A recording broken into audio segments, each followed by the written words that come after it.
So we'll start with the first game of the AFLW season. I didn't watch this game. I didn't watch any games, but I Mhm. did manage to catch the highlights for this game. And it Yep. looked to me that Collingwood came out pretty strong, Yeah. but after I think maybe half time, it was just an absolute demolition by Melbourne, who hit the last 9 goals of the game. Yeah. And I think we've seen similar things last year when you've got Taylor Harris, Kate Hoare, and a few other people kicking like mass goals in that forward line. Alyssa Bannon there as well. Teams just can't stop it, and defenses just can't stop it. We'll talk about North Melbourne versus St Kilda a little bit, but I think it's really a height difference game a lot with the AFLW, especially in the forward line. There's not a lot of like 190 plus women. So if you've got a 180 plus forward who's mobile, they just do really well. And obviously, as you say, that's what happened with Melbourne. It was really close up until about half time. Then Melbourne just went Yep. bang, and that was it. Yeah, absolutely. So, people who started with Brianna Davey were absolutely positively happy, excited about everything because she went on, she had an absolute tear, 87% time on ground, but she had 35 touches, if you don't mind, five Yeah. tackles, 3 marks with a massive 131, and she's now rocketed up into the $1 million mark. So, congratulations to everyone who owns Brianna Davey. She's absolutely killed it. Yeah. Brittany Benici was someone that people had as well. 100%. A lot of people had the Davey Benici combination. She didn't quite hit the heights that a Davey hit, but Mhm. still 88 points for someone for that at that price point, I think is still pretty successful. Yeah. Yeah, definitely. I'm going to bring Davey in this week. Bit of a spoiler for our team reveals later, but Yeah. I don't think she can do it every week, but she can do it. Maybe she's the big one from this team who's the one to bring in. As you say, just at $1 million, there's a lot of downgrade options there. And if you've got some spare cash in the bank, she's definitely one to look at. A lot of time on ground, coming back from injury, could be that superstar that I think she was trying to be a couple of years ago before the injuries. Kate Hoare did really well. I know a lot of people have her. And then there's a few kind of antipods there. Some people who I didn't bring in, who you did in the likes of Paxman, who I think she was 30 or 40% owned before the week started. And yeah, came out with a 58. So you got punished. There was rookies scoring more than her on field, and you got punished for having that player. Thanks, man. I really Sorry, appreciate Joe. that. Sorry, Joe. So You just so want to nice. get punished. You know what I mean? I love it how you have to tell me that I'm getting punished. Like I haven't experienced it myself. You know what I mean? Like paid over $1 million for a 58. Mhm. It's wonderful. It's sensational. But look, Yeah. it is what it is. Yeah, she's in my trade plans this week. Not keeping her around. I can't afford to keep holding on to someone who's just going to absolutely plummet in price. And I would have gone Brianna Davey like you are. I would get her, but I've got too many problems with my team, unfortunately, Yeah. that I have to fix elsewhere. So unfortunately, she's one that has to go. I know you said that she might not be able to back this up every single week, but in what was a smashing, for her to Yeah. still go 131 is really promising and reassuring for the rest of And the season. I know the game doesn't show us break evens like it does with Supercoach, but I assume hers is still quite low. So even if she doesn't end up being a keeper, she'll get around to that 1.1, $1.2 million mark. That will Yeah, allow us to bring other players in. So, yeah, it's not absolutely. really that much of a loss there. No, it isn't. So I think that was everyone of relevance for this game. We'll Yep. then move to the next one, which was a close one, low Yeah. scoring affair between Carlton and the Suns, 32 points. This one has come out of the clouds when we're talking It's pretty about crazy. rookies flying and going up 100K. Well, scoring a 99 on your first game certainly helps. I think as well, as opposed to the men's game, obviously people are saying that AFLW is a lot more congested. The ball's a lot closer. They have to do the throw-ins from, a few meters inside the field and things like that. But if you Yeah. look at these tackle numbers, the top 8 to 6 players on each team, Anthony 11, Shearer 12, Dal Poss 9. Like, these are numbers that the men don't put up. And for the No. women to do this is bonkers. Obviously, that shows in their highest scores, but yeah, just kind of showing the type of game that these players have got. As you say, Anthony, I think is the one to get at the moment. If you've got a forward, I'm pretty sure she's forward, right? No, she's mid. Oh, she's mid. If you've got a mid that you want to try and downgrade to, or you need some extra cash in, it really is a big thing at the moment because you just might not be able to get like upgrades in your team. I don't know how many other 300k players are going to get announced every week. So if she can potentially get to that 800-900k, it's going to be fantastic for you. There's so many good players though. It's surprising that the only 100 scoring players were for Gold Coast, just from the stats of that Carlton team. But obviously Carlton got across the line. Well, Charlie Rowbottom's a gun. Oh yeah, and she was in my initial starting team because I was really bullish on her. Someone who can get a lot of the pill and tackle, and that's exactly what she did. 25 touches with 12 tackles is insanely good compared to Anthony's 14 touches and 11 tackles. So she's a gun. She's established herself. There was some movement away from Gold Coast, so she's someone that was just going to cement herself as having someone with more mid-time and more importance in the midfield. Someone who managed Lucy Single, man. A lot of people talking about Lucy Single at the moment. Well, it makes sense because Lucy Single was again. There was some movement out of the Gold Coast Suns during the off season before this start, and so Lucy Single's been giving a bit more time on ball from what I've read, from what I've seen, and you can see it translate into the 12 tackles. As well as the 10 disposals to go along with her name. I think she's someone who is probably going to be in my trade plans this week. I mentioned in the previous game, I want to trade out Paxman. I think Lucy Single is the one that I'm going to be trading to. Yeah. If you're looking for that type of player, 100%, as I was saying, cash gen's really, it's pretty tough. So if you can bring her in, if you need a player, I think as the game progresses, as we'll find out, next year and the year after, as the game's going on, I feel these people who normally play midfield will be actually named in the midfield and not named in the forward or the defense. But, expansion teams, second years in the season, there's a lot of these really good gems. And at that price, she's competing with Hall, who's more expensive at the moment. She's competing with Erin Phillips and a few of these other what you consider to be premium keeper players. So if she can keep it up, the stats don't lie. Yeah, as you say, she's going to be fantastic for those owners. Yeah. Some other people that paid up a lot of money for a Moody, for example, in the ruck line, definitely would not be happy with the 44. No, especially when you've got the rookie rucks. Get in. Exactly. Court Ruckman, I love it. Schultz was sensational. Yeah. Heck, even Fleur Davies was also really good compared to a 44 from Moody. So that really sucked with people. Even Hall scored more than her at 300K. So yeah. Exactly. So that was a bit of a disappointment there. People paid up. I don't know how many people paid up for Mimi Hill. She was pretty expensive. She only scored a 67. Abby Mackay was also up there, really expensive. Only scored the 86. So it was an interesting game, interesting sort of scoring output here from the goal from the Blues. But they managed to get the job done. And I'm looking at Lucy Single as a player. And Charlie Rowbottom is still someone who's really good. If you feel like you don't want to wait another week on Bowers and you think Bowers is done, then Charlie Rowbottom is certainly one that you can keep an eye on. Yeah, I definitely think so. She's going to be pushing at least for that probably top 6, top 7 midfield spot. Yep, absolutely. Cool. Well, then move to the next game. Adelaide versus Port. It was it was kind of the derby. I think there was a few derby games this week. And Adelaide being the stronger team, the more established team, obviously Port Adelaide only came into the game last year. So they might not have the established mature age talent. And I think we see that across the board as Marinoff and Hatchard continue to dominate. There's not many teams that can stop them. Maybe North Melbourne will give them a run in that midfield, but they're just way too good. Then Neve Kelly comes in. I think she's a bit of a younger player, and a few others as well. Chelsea Randall, I think she's the forward. Pretty sure she had 50% plus ownership at $1 million. So there's another antipod.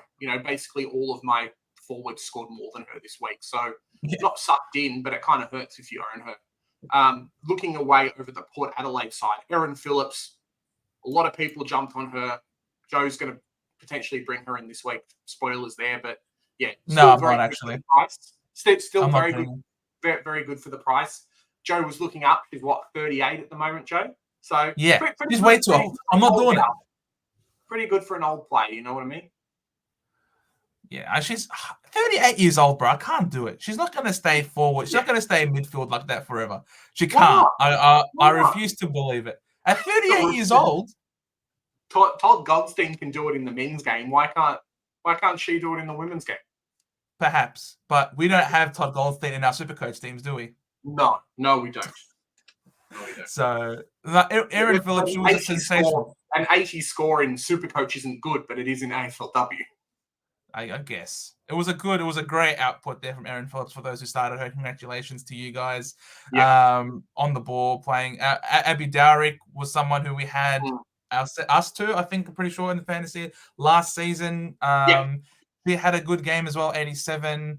But, that's definitely paling in comparison to all the big scores. If you were paid up in the midfield, 87 just simply wasn't going to be cutting the mustard. Schultz, my God, look at that. Only had the 14 hitouts, but she scored us 76 points. That is, I think she had. I think she had 75. We'll look her up later, but I'm pretty sure she had something like 75% CBAs as well. So she wasn't even in the midfield all the time when she was on field. Looking at the next game as well, but this game is definitely a good comparison between established team on the left and then expansion team on the right, and you can see that by the scoring. The score actually in the game, not fantasy scores. I'm also really happy with how Anne Hatchard played. I know she only scored 100 and she was pretty expensive and she's dropped in money, but she had 4 frees against as well. So pretty good. Which obviously hit into her scoring there. So yeah, really happy. I think all these top midfielders are really good. You couldn't go wrong with any of them. It's just a shame that Bowers had to miss. Yeah, and Adelaide will continue to be like a favourite for the finals. So absolutely. Until they knock off. Yep, cool. We'll move to the next game in what was a smashing at GMHBA Stadium. Geelong love to play there. Shows, regardless if you're men or women, you love to play at GMHBA. So Geelong like to play at home? That's a bit of a shock. I know, right? My word. Georgie Prespakis was right at home in this game. She's pretty good. My God. Look at that. 34 touches, 4 marks, 11 tackles, and a behind. Imagine that was a goal. She would have definitely... That's insane. And it's crazy to see. Like, it's what I was talking about before, right? If you look at their scores, they've got 7 players who are basically on 90 plus. So they were definitely racking up the scores. If you look at the fantasy points differential at the bottom, they almost scored 300 points more. No, more like 350 points more than the other team. Yeah. So they just dominated. They've got the good talent to come across, similar to like what Adelaide has. There's a lot of those players, and they put a lot of money into that AFLW team as well. Prespakis I know you did as well. And then guns like Nina Morrison, who I was like 50-50 on. There's a lot of value there. I don't think they'll be keepers for the whole year, but against this Bulldogs team, they just slaughtered them. Only one, player from the Bulldogs team who got over 100, and then one who was in the 90s, and then the rest were kind of Pitchard, yes, was a good score, but outside of that, they were pretty average.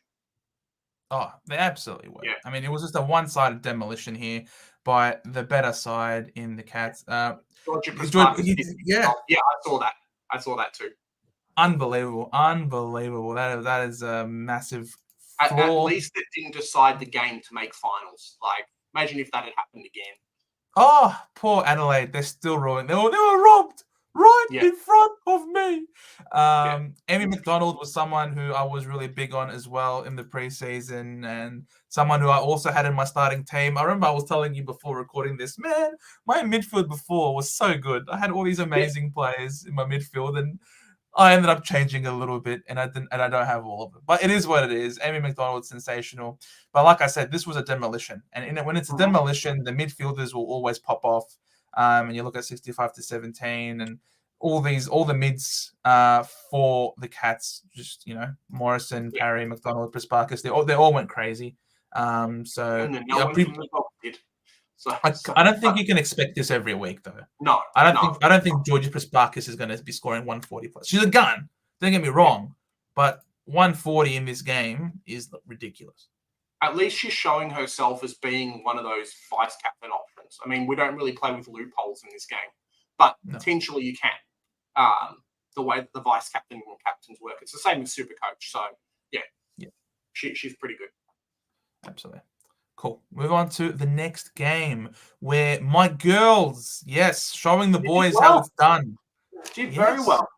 Did very well from what I've heard. We did it very well. Spiritual performance after quarter time. We were the better team apparently, and the scoreboard shows it. We won by 19 points over the Hawks, and it was really carried by two people by the looks of things.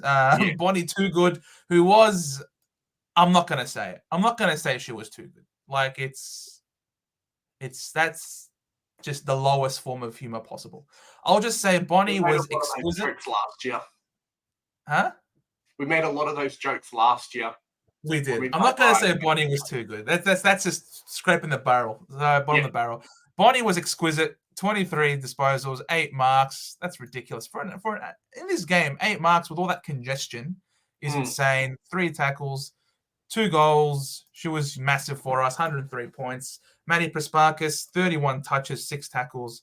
It's hard to. She's wonderful as well, but not quite pushing the top 6 mids that you want to get. So I probably wouldn't go Maddie Prasparkas.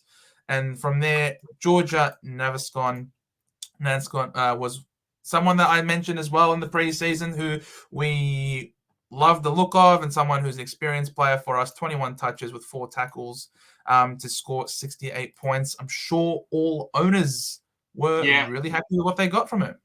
Yeah, I definitely think so. Looking over the Hawthorn team, it's similar to what we were saying before about a few of the other ones on the expansion teams. They've still got some players in that side who are available in, I would consider to be the wrong positions. That second player on the list, Tamara Luke, there's going to be a lot of people looking at her. Maybe we'll get some questions later about it.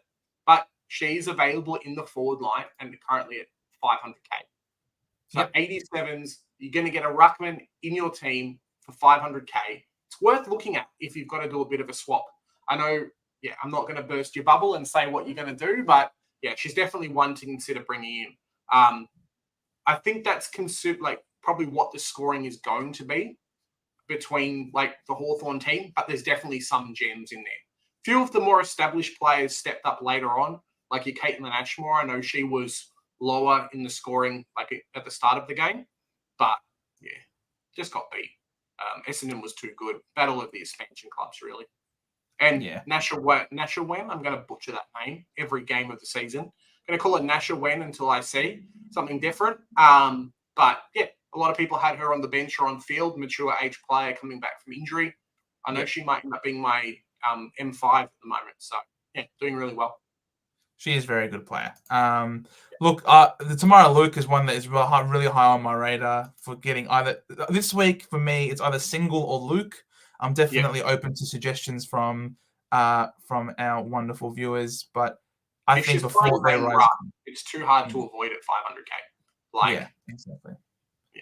The thing is, I don't think that will continue. That will persist though for the rest of the season. They don't even have anyone else. Who else have they got? I'm pretty sure they're going to get someone back as a ruckman. I think. But that was that game. Well done, Bomber girls. We come to your mob. Flashing. Bro, St Kilda were on 0 points halfway through the third quarter.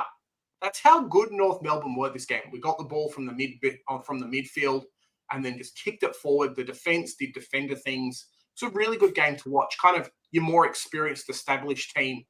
North Melbourne has definitely poached a lot of good players from other clubs. And I don't know if it's a culture thing, if a few of the players just know everyone and that's how, but you can definitely see it, kind of the expansion club versus the non-expansion club here. And North Melbourne just slaughtered. I had Jasmine Garner in my team. A lot of people say, don't get her in, whatever. Still fantastic. Ash Riddell's super cheap as well. It does fall off a little bit, but, you're not picking Ruby Tripodi in your team to start with, are you? You're going to pick someone else. So the guns are good. The rest are still good. Emma Carney, still viable as the most expensive defender. She only lost like 3K. So, very, very good player. Looking on the other team, there was a couple of people who really fell off. If Jono's in the chat, Jono, I'm not happy. You told me to pick this person, and she was not good. I'm not happy. That's Big Ella friend who scored a 20 and played 90%. She's named as a defender, and the ball just never went in the forward line. So that's where she was. She didn't do anything because the ball never went there. And I know a lot of people had Tiana Smith as well in their team, either on field or on the bench. Kind of the flavor of the preseason type player, 29. So for these people who were versing probably the contenders for this year, it's hard because they're scoring so low. So maybe stick with them if you want. But when you've got a St Kilda team and no one scores over 80, like, come on, man. It's a pretty hard one. Hannah Priest doing very well, and then Xenos doing very well as well. But you probably don't want anyone in your team that's not those two. Yeah, I'm probably gonna be getting Hannah Priest this week. She just looked good and played kind of every week. Yeah, and this is a 77. Yeah, and it's a 77 with 2 frees against. So that would have pushed her up. She would have lost. So she's lost 6 points there from that. So it would have put her up to 83 points. And anything over 80 as a defender, I think, is really, really good. So I think I'm probably going to head with Anna Priest this week because I had Lulu Pular here from North Melbourne, and I don't know if it's because she's played all over the place, or if the ball just simply never went to the back line, which it seemed to be the case that way. So she scored pretty bad. Only had the 8 touches. I don't know if I think Hannah Priest. If Causa he's saying that she tagged Ghana in the third quarter. Well, if she's tagging and she's being played in the midfield and it's racking up, causing her to get more tackles, well, that I think is excellent news. If she's going to be the one sent to the best ball winner for the opposition, means more midfield minutes. I like it. Yeah.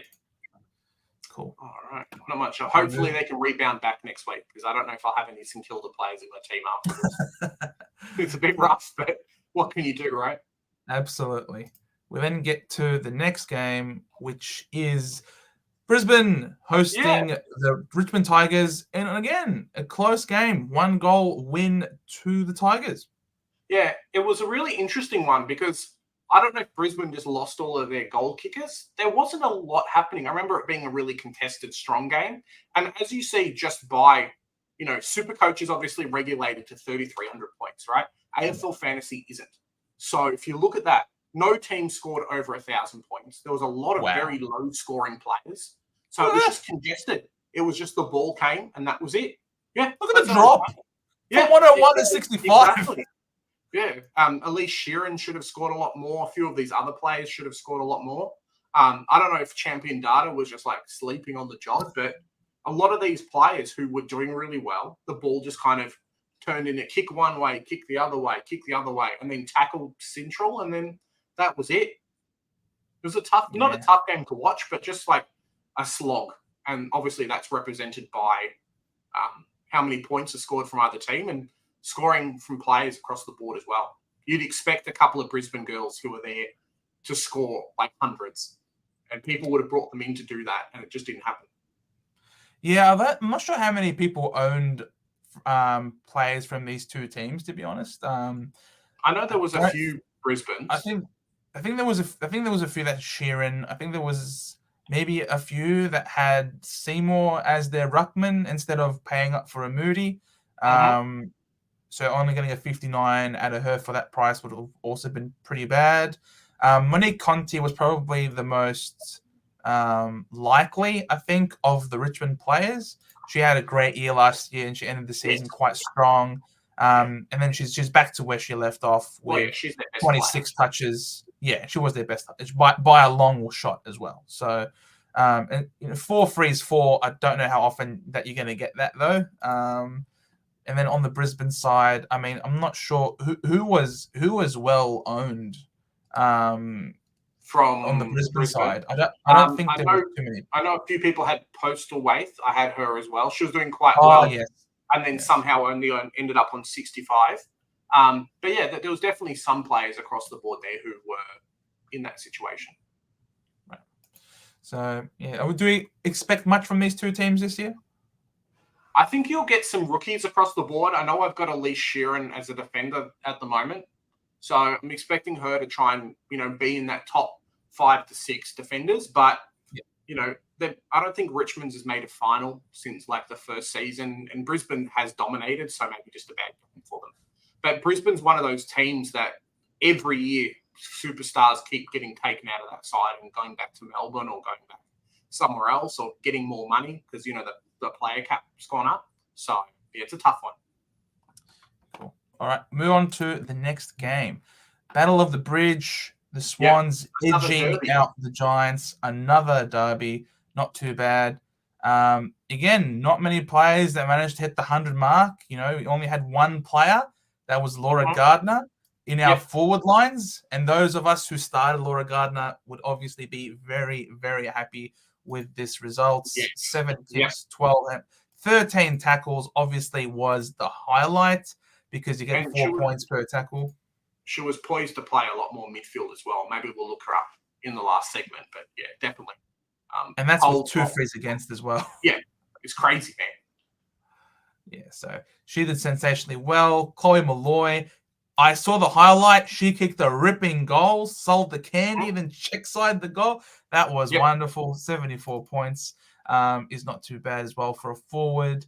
And then was there anyone else that people had their eye on? No, not really. I know a few people had Ella Heads in their defense as like a 500k player. So maybe she's one that, people are looking to trade out. I'm pretty sure she either stayed on money or actually went lower this week. So it's a tough one. I'm pretty sure they were an expansion team and just got a lot of younger players kind of building their tanks that way. Got the guys who are obviously going to be scoring better, 70s and 80s and 90s, but the rest got to pull their weight a little bit. Yeah. And then on the other side for the Giants, Tani Evans led the way, was sensational with 88 points. I am trading her into my team this week. I think she's much too good. Took a lot of kick-ins as well, which definitely is something that I love to see. 6 tackles. And look at that. Incredible kick-to-handball ratio. 19 kicks to 1 handball. So a lot going Tani Evans' way. I'm going to get her. I think she's a must-have. I was lucky enough to bring her in, like the starter of my team, and I'm pretty happy with doing that. Oh, as you should be.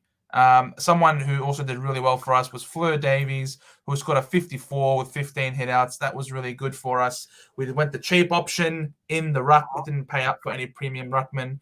And it was a good thing we didn't because Fleur Davies, she didn't do as well as Schultz did, but she still did better than those premium priced ruckmen. So really happy with what we got out of Fleur Davies.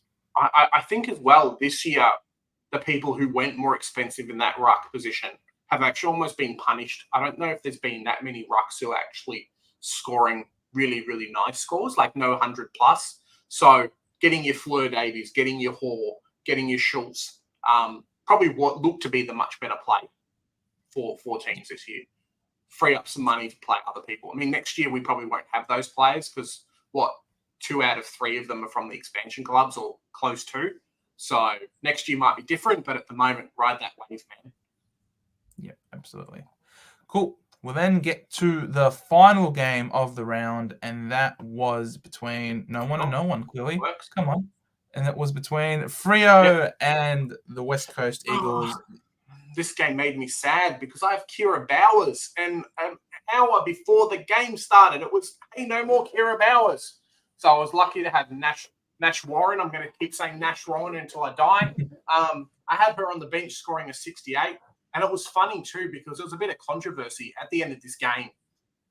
Somehow the scoring it was a scoring glitch, right? So if you had a Freo, I think maybe even just from a Sunday play on the bench, you got their scorer as an emergency, even if you didn't claim the emergency.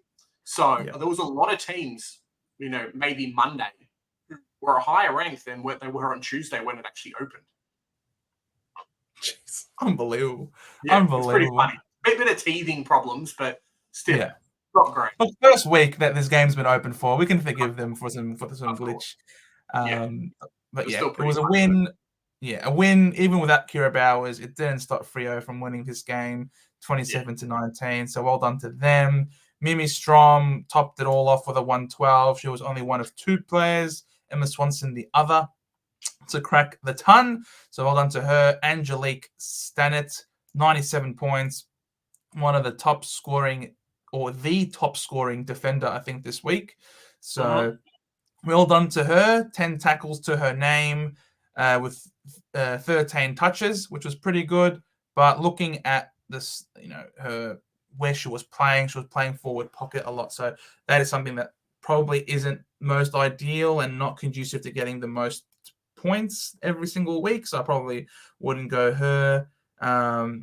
Who else? Gabby O'Sullivan was one that was on a lot of people's watch list in the preseason, considered to be very underpriced. 12 tackles for a 75 is Mm. okay, but in that midfield, 75 just isn't cutting the mustard. Really, that score is really only good if it was your rookie score on the bench to cover the absence of Kira Bowers. Yes. Yeah. You were missing, if you got her on field, you're missing out compared to people who a lot of the Uber premiums beat the ton this week. So 75 would have had you behind the 8 ball. Who else was there? Maddie Scanlon. I'm absolutely butchering the name. Was also someone There'll that be a is lot of on. that on this show, guys. Sorry about that. Yes, 65 points. She's a defender. She's got a pretty low break even. I think she's gone up in price. A lot of people got her in their sights as well. 6 tackles is great in the back line with 11 touches and 4 marks. So she's clearly capable of intercepting. Wouldn't be against selecting her. I think she'll be pretty good with 90% TOG. I like seeing players with high TOG. It shows that they're fit, ready to play. I got Michaela Hyde. She had 15 touches, 2 tackles. She was playing in the back line. She had some kick-ins. A 49 in the forward line is not the worst. Obviously not the best either, but the forward lines typically struggle to score normally anyway. Ebony Antonio, if you pay over 800k for a 35 point, that is very tragic. Obviously not something that you wanted to see. 5 touches only to her name with 2 tackles. So look, I'm sure a lot of people who own her are looking to get rid of her. I Yes. think that's everybody on. Jess Lowe was someone that we had looked at early in the preseason. I'm not sure how many people still own her. 28 points is obviously not very good either. No, it's not. It's definitely a team of, hey, these players were good last year, like your Kaufman and a few others. Let's pick them this year. And it's worked out okay, but obviously not the best players. I think the greatest thing about AFLW fantasy is that there is 3 trades. So in the first few weeks while guys are cheap, you can make corrective trades pretty well. Does Kira Bowers play next week? We're not sure. Knee soreness. Maybe she's all right. Potentially someone in chat let us know, but yeah. I know a few people had Emma Swanson scoring 100's okay. I know a few people had Ella Roberts scoring 92 in the forward line's pretty good. So there is some value there, but you go down that list and big Charlotte Thomas, mate, she had a blood rule injury. So it's not too bad, right? I think she got a knock and then got taken off the field for a while. But still, you don't want a 36. She's one of the players who has dropped, 100k already. So jump off that ship unless you think she's going to be a keeper, because she was someone who jumped up in price last year, had a really good year. Yeah. There's still a lot of options there. You can sideways to a Priest or someone else, but it's a lot of money to start losing. Another crappy score next week, and she could lose 200k in 2 weeks. So, yeah, something to consider. Yeah, I'm getting rid of her. Unfortunately, I'm trading her out to Priest. I can't afford. She missed out the entire 4th quarter. It's a long time.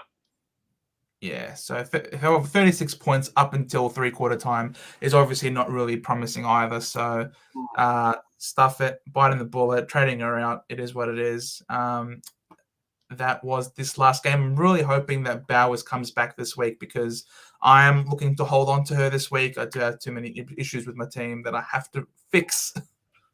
Yeah, and I guess when you've got that stacked midfield like you have as well, you've got some money to play around with. You don't have to worry about bringing in these premiums. If Bowers stays the course and keeps scoring as well as she is, hopefully it's just like a 1-week injury type thing for you.